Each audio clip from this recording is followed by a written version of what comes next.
We are back in Birmingham, Alabama, live from Birmingham Jefferson Convention Complex of this 2025 American Tip-Off. It's a media day. And now let's welcome the women's. Finishing 9-8 in league play in her first year at the helm of her alma mater, Ashley Langford led her team to the quarterfinals of the American Conference Tournament. The Green Wave returned 6 players, including the 2025 Freshman of the Year, Kendall Sneed, who averaged 10.9 points per game. Kendall Sneed is with us right now, along with her teammate, Amira Mabry, and the head coach of the Green Wave, Ashley Langford. Ladies, welcome to the set. Thanks for having us. Thank you. We just talked about your first successful season at Tulane, coach, at your alma mater. So I know there's some new faces on the roster, but you get to retain some as well. How do you hope to continue on that success that you began with last season? Yeah, I mean, I think year one was just about establishing our culture, our expectation and standard. And I think that happened, right? You see that with our tripling wins and whatnot. And this year it's fun that we actually have 6 returning players that can now help the 8 newcomers, understand our standard, our expectation, our values, right? So having 6 back is really helpful. And then obviously the 8 are going to really help us moving forward. And, obviously our goal is to continue the trajectory of going upward. Trying to retain talent these days, players, 6 returning is a big deal, especially having Kendall back, Amira back on your roster.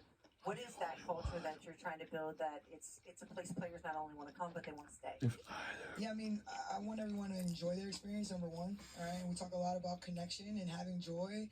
And I think when players are having fun, they're enjoying it, enjoying the experience, each other, the school, all those things go together. They want to stay, right? And we do things the right way, and we win, right? And that's another piece that we're teaching our players now is like, we're a winning program. Maybe we were down a couple of years ago, but our standard is winning, and that's what we're going to do, and that's what we're going to continue to do. You're setting that standard and you're winning games, and you do get to do it at your alma mater. So how much more important does it feel to you that you get to represent the Green Wave once as a player and now as coach? Yeah, it's a big responsibility. I knew that coming in, but I was up for the challenge, and don't take it lightly. And it's really cool to walk in to Devlin every day and see the banners that I help build or win championships, and I'm just excited to do that with them, right? And I want them to experience that. But yeah, it's fun every day, every single day. I love the schedule that you guys have put together, ladies. I know you're excited about it. There's some teams that jump out. You got Mizzou, you're going to host LSU, you got Bama coming in. What does it mean to start to schedule those big-time schools, and what are you kind of anticipating? Obviously, you want to go one game at a time, but having those big names on your roster, looking ahead, maybe a postseason berth, with the NCAA, big games like that matter. Why do they matter to you? No, for sure. That was a big piece of it in scheduling, and obviously we want to go to the NCAA tournament, and you can't win a game in the NCAA tournament if you've never played against a team that's going to probably be there, right? So we wanted to be battle tested early on, and I think too for them, right, and our players, like they want to play the best too, right? And they want to play those players that they played in AAU, right, who are ranked and all those things and all that hype. And for me, I enjoy those games, right, where we're quote unquote the underdog, and I like winning, right? And so like last year we beat Florida, and when I was at Stony Brook, that's what we did, and it's fun to do that, being the underdog, quote unquote. Kendall and Amira, you get to also play and step on the court in those games. And so, as Brooke said, you're taking one game at a time. But as you're preparing for this upcoming season, what do you think about those games? Like, how excited are you to be in those moments? For me, I'm super excited. I'm super excited for the experience, to compete, to be able to, like she said, be the underdog, quote unquote. It's very exciting. I mean, that's the best word I can use for it, is actually excitement. And I would have to agree with Kendall. I also think that it's exciting doing it with this group of girls. I think that we're going to go out there and take this day by day, and it's going to show every day. Kendall, you really had such a breakout season last year, leading the American in assists, top 5 in steals. You got Freshman of the Year. So to come back to this program, how important is it to you to build on it, to continue to get these wins, to play for coach, and to embody being a star in this league? What does that feel like to you when I say that? I'm super grateful. I really appreciate Coach Lane giving me the opportunity.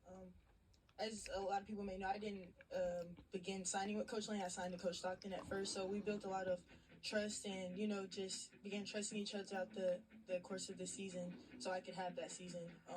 And then my teammates were a great help to me. as well last year, just being a freshman and just learning from Reese, V, Kyron, my teammates. It means a lot to me to come back to this team and have the role that I have. And then just one follow-up. I see that your dad played professional basketball, for like 15 or something years. So you're the daughter of a basketball player. It's been in the house. What kind of lessons did you learn from him? Too many to talk about right now. A bunch of National Honor Society, so of course you learn a lot. Nothing she can repeat on camera, maybe. I know. My dad was a longtime coach and player as well, so playing for him, I can't repeat some of the lessons. You can't curse on TV is basically the point. Now, Amira, I'll ask you a question. In the fact that you do return to Tulane, right? Coach just talked about the culture. So how would you even describe what that culture is like that makes you want to stay in New Orleans? Well, I've been here for 4 years, so I've seen before Coach Lane and then while she's here, and I think that every year I'm learning a new part about myself along with Coach Lane helping me learn a new part about myself. And it's just an emphasis on love and trust and connecting with one another and building those relationships off the court that are helping us off the court. Amira, you're such a source of efficiency for your team.